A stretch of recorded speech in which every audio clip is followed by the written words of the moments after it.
வணக்கம். ரொம்ப நாளா வீடியோ போடல. நெறைய காரணங்கள் இருக்கு. இன்னொரு முக்கியமான ஒரு காரணம் என்னன்னா, இப்ப நம்ம பேச போற விஷயம் ரொம்ப ஆராய்ஞ்சு, ரொம்ப தெளிவா பேச வேண்டிய ஒரு விஷயம். இதுக்கு நம்ம சொல்ற கருத்து கரெக்ட்டா இருக்குமா? சரியா இருக்குமா? இப்படிங்கிற யோசனையிலேயே கொஞ்ச நாள் வீடியோ பண்ண முடியல.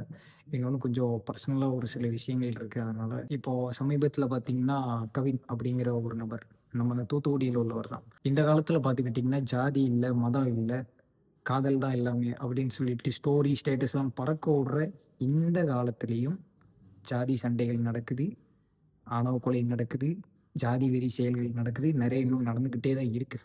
இது நாளடைவுல மாறுமா அப்படின்னு பார்த்துக்கிட்டிங்கன்னா, நாம மாறுனா தான் இந்த விஷயங்கள்லாம் மாறும். ஒரு காலத்துல தான் பார்த்தீங்கன்னா, "நீ இந்த ஜாதி, நீ இந்த தொழில் செய்றவன்" அப்படின்னு சொல்லிட்டு ஆணவ கொலை பண்றதா இருக்கட்டும், மாறி மாறி வெட்டிக்கிறதா இருக்கட்டும், இதெல்லாம் அந்த காலத்துல நடக்கிறது. ஆனா, இப்போ இந்த கவின் அப்படிங்கிற இந்த அண்ணனுக்கு நடந்த விஷயமா இருக்கட்டும், இது என்னன்னா, எந்த விதத்தில இவர் வந்து குறைஞ்சவரா இருந்தார். இவரு ஒரு நல்ல ஐடி கம்பெனில ஒர்க் பண்ணி மாசம் 1,00,000 இல்ல ரூ. 1,50,000 சம்பளம் வாங்குற ஒருத்தரு.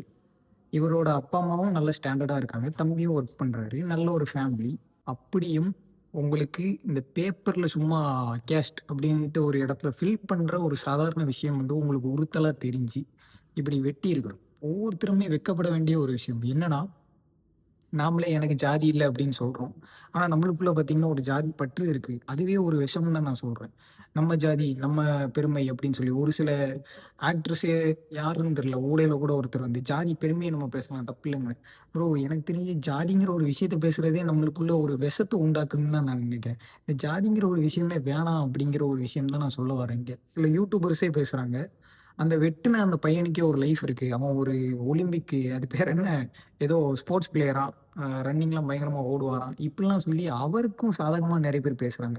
இது ரொம்ப கேவலமா இருக்கு. இதுல பத்தாததுக்கு இப்ப நம்ம வாட்டர்மெலன் ஸ்டார் திவாகர் அந்த சார கூப்ட்டு இன்னும் இன்டர்வியூ எடுக்குறீங்க. ஒரு சில டுபாக்கூர் சேனல்ஸ்லாம் இந்த மாரி இன்டர்வியூ எடுத்து வியூஸ்க்காண்டி ஒரு சில விஷயங்கள் பண்ணுவாங்க.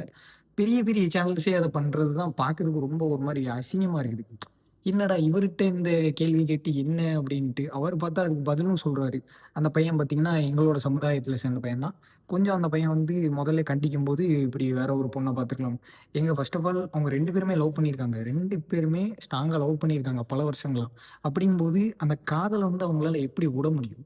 அது இந்த ஜாதி, அந்த ஜாதின்ட்டு. நீங்க இந்த காலத்துல ஜாதி அப்படிங்கிற ஒரு விஷயத்த பார்க்கிறத விட, தகுதிய தானங்க நீங்க பார்க்கணும். ரோட்ல கஞ்சா அடிச்சுக்கிட்டோ, இல்லன்னா தண்ணி அடிச்சுக்கிட்டு கிறுக்க மாரி லாந்துற பையன புடிச்சு நீங்க வந்து திட்டி அமிச்சிருந்தா கூட ஓகே. அவன கூட உங்களுக்கு வெட்டுறதுக்கு உரிமை கிடையாது.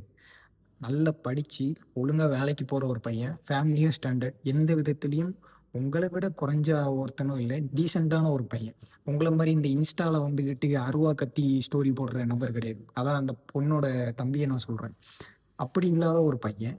எந்த விதத்தில அவன் தகுதியில கம்மியா இருக்கிறான். எதனால வந்து நீங்க இப்படி கோவப்பட்டு டப்புன்னு இப்படி ஒரு கேவலமான ஒரு முடிவு எடுத்தீங்க? வாட்டர்மெலன் ஸ்டார் அப்படிங்கிறவர் வந்து பேசுறத பார்த்துக்கிட்டீங்கன்னா, இந்த மாரிலாம் முதலே கண்டிக்கும்போது அவர் வந்து போயிருக்கணும்.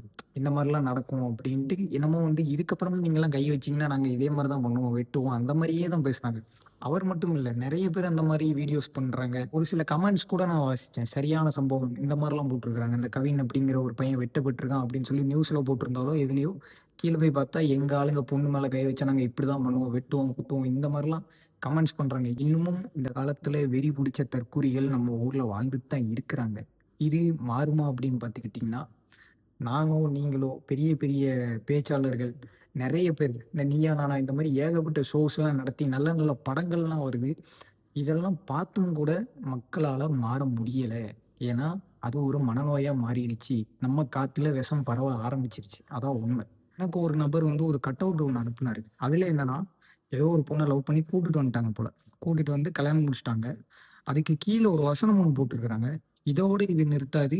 இன்னமும் நாங்க தூக்குவோம் அப்படின்னு சொல்லிட்டு, அவங்களோட ஜாதி பேர போட்டு, "பயலுகடா" அப்படின்னு சொல்லி போட்டிருக்காங்க. ஆணவ கொலை தப்புனா, இதுவும் தப்பு. இதுவும் ஒரு ஜாதி கலவரத்த தூண்டக்கூடிய ஒரு முக்கியமான ஒரு செயல் இது. இன்னமும் நாங்க இப்படி பண்ணுவோம். உங்க ஜாதியிலருந்து நாங்க இப்படிலாம் பொண்ண தூக்குவோம். உங்களால முடிஞ்சத பார்த்துக்கோடா. இந்த விஷயத்த பத்தி கொஞ்சம் நெறைய பேர் பேசவே மாட்டேங்கிறான். அது தப்புனா, இதுவும் தப்பு தான். ஏன்னா, அப்ப நீ பண்றதுக்கு பேரு லவ் இல்லையா? நீ இந்த ஜாதியிலருந்து நான் வேணும்னே ஒரு பொண்ண தூக்குவேன். இப்படிதான் நாங்க பண்ணுவோம். உங்க ஜாதியிலருந்து நாங்க தூக்குவோம். உன்னால முடிஞ்சத பார்த்துக்கடா அப்படின்னு சொல்றதும், ஒரு கொலைய தூண்டக்கூடிய ஒரு கேவலமான ஒரு செயல். இதையும் நீங்க கன்சிடர் பண்ணணும். இதைக்கும் சப்போர்ட் பண்ணி ஒரு சில ஜாதி தலைவர்கள், நீங்க கூட்டு வாங்க நம்ம பார்த்துக்கிடுவோம். எங்க பசங்க நாங்க இப்படிதான் பண்ணுவோம் அப்படின்னு சொல்லி பேசிலாம் நான் கேள்விப்பட்டுருக்கேன். நான் என்ன ஜாதின்னு அத மென்ஷன் பண்றதுக்கு எனக்கு சுத்தமா விருப்பமே இல்ல. இதுவும் ஒரு கேவலமான ஒரு தூண்டுதல். அடுத்த கலவரத்த உண்டாக்குறதுக்கும், ஆணவ கொலை தொடர்றதுக்கும் இதுவும் ஒரு கேவலமான ஒரு தயவு செஞ்சு தற்குறித்தனமா இதெல்லாம் ஒரு பெருமை. நாங்க இப்படிதான் பண்ணுவோம். அப்பன்னா நீ டார்கெட் தானே நீ பண்ற. உன் ஜாதியிலேருந்து நாங்க இப்படிலாம் பொண்ண தூக்குவோம். உன்னால முடிஞ்சத பார்த்துக்கோ அப்படின்னு. அப்ப அதுக்கு பேரு காதலே கிடையாது. நீ ஒரு வன்முறைய தான் தூண்டுற. அதுவும் தப்பு. நீ ஆணவ கொலை பண்றது தப்புனா, இதுவும் தப்பு. 2மே தப்பு. ரீசென்ட்டா பார்த்தீங்கன்னா, அந்த பரிதாபங்கள் சேனல், கேஸ்டிசம் இந்த மாரி விஷயங்கள வந்து எதிர்க்கிற மாரி ஒரு வீடியோ ஒண்ணு பண்ணியிருக்கிறாங்க. அது புடிக்காம அவங்க மேலயும் இப்ப கேஸ் போட்டுருக்காங்க. அப்படி கேஸ் போட்டதுக்கு சில பேர் வீடியோலாம் போட்டு பேசுறாங்க. "தம்பி உனக்கு அவ்வளதான்." இன்னும் பார்த்தா கொலை மிரட்டல் பண்ணிட்டுருக்காங்க. எவ்வளோ ஒரு கேவலமா இருக்கிறாங்கன்னு பார்த்துக்கோங்க. இப்படி சொசைட்டிலே இப்படி ஒரு தப்பு நடக்குது. அத வந்து எதிர்த்து கேள்வி கேட்டா, அதுக்கு நாங்க வெட்டுவோம், குத்துவோங்கிறீங்க. YouTubeல இந்த மாரி பேசாதீங்கன்னு சொல்றாங்க. இப்போ நம்ம வந்து சின்ன சேனல். பெருசா நம்ம பேசுறது யாருக்கெல்லாம் ரீச் ஆகும்னு தெரியல. ஒரு 10 பேர் வேணா பார்க்குறதுக்கு வாய்ப்பு இருக்கு. நாளைக்கு இது எனக்கோ, இல்லன்னா இத எதிர்த்து கேள்வி கேட்டா நாங்க வெட்டுவோம், குத்துவோம்ன்னு இன்னமும் கேவலமான ஒரு சொசைட்டில தான் நம்ம வாழ்ந்துகிட்டு இருக்கோம். ஒரு விஷயம் தப்பா நடக்குது. அத நம்ம எதிர்த்து பேசுறோம் அப்டின்னா, இன்னைக்கு நம்ம பேசக்கூடாது அப்டிங்க. ப்ரோ அப்பனா என்ன ப்ரோ இந்த அரசியல் இந்த மாரி விஷயங்கள் இவங்கலாம் யாராவது ஒருத்தங்க அடுத்ததா வரப்போற புதுசா வரப்போற அரசியல்வாதியோ, இல்ல யாரோ ஒருத்தங்க இத மாத்துவாங்களா அப்டின்னு கேட்டீங்கன்னா, இது மாறாது. காரணம் என்னன்னா, ஒவ்வொரு வார்டுக்கும் ஒவ்வொரு ஜாதிக்காரங்கள நிப்பாட்டி தான் அரசியலே நடக்குது. ஜாதிய வச்சு தான் அரசியலே நடக்கும்போது, எப்படி அரசியல்வாதிகள் வந்து நம்ம ஜாதி அப்படிங்கிற ஒரு விஷயத்த ஒழிப்பாங்க நீங்க யோசிங்க. இப்ப நாளடைவுல பெண்ணை பெற்றெடுத்த அப்பாக்களுக்கு நான் சொல்றேன். அவங்க ஒருத்தங்கள காதல் பண்றாங்க அப்படின்னா, அந்த பையன் சரியில்ல, அவன் கேரக்டர் சரியில்ல. இந்த மாரி விஷயங்கள சொல்லி, இல்லம்மா இது வேணான்னு நீங்க சொல்றதுக்கு தான் உங்களுக்கு உரிமை இருக்குன்னு தவிர, என் பொண்ண நீ எப்புட்றா காதல் பண்ணலாம் அப்படின்னு சொல்லி உங்களுக்கு வெட்டுறதுக்கு உரிமை கிடையாது. அதுதான் இங்க சொல்ல வர்றது. நீங்க தகுதிய வச்சு நீங்க ஒதுக்குனா கூட பிரச்சனை இல்ல. அதுக்குன்னு வந்துகிட்டு தகுதியே நல்லா இருந்து ஒருத்தன் ஒசரமா இருக்கான்.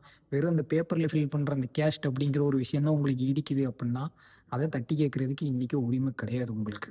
பெரிய பெரிய பேச்சாளர்கள், பெரிய பெரிய சமூகத்தின் மேல அக்கறை கொண்டவங்கலாம் பேசி, இப்ப நான் பேசியும் இதெல்லாம் மாறுமா அப்படின்னு கேட்டீங்கன்னா கேள்வி ஆனா மாறி தான் ஆகணும். இந்த காலத்துக்கு அது வேணாம். ரொம்ப ரொம்ப ஒரு விஷமான ஒரு செயல். தயவு செஞ்சு அந்த விஷத்த நம்ம பரவாம பார்த்துப்போம். இது நமக்கு வேண்டாம்.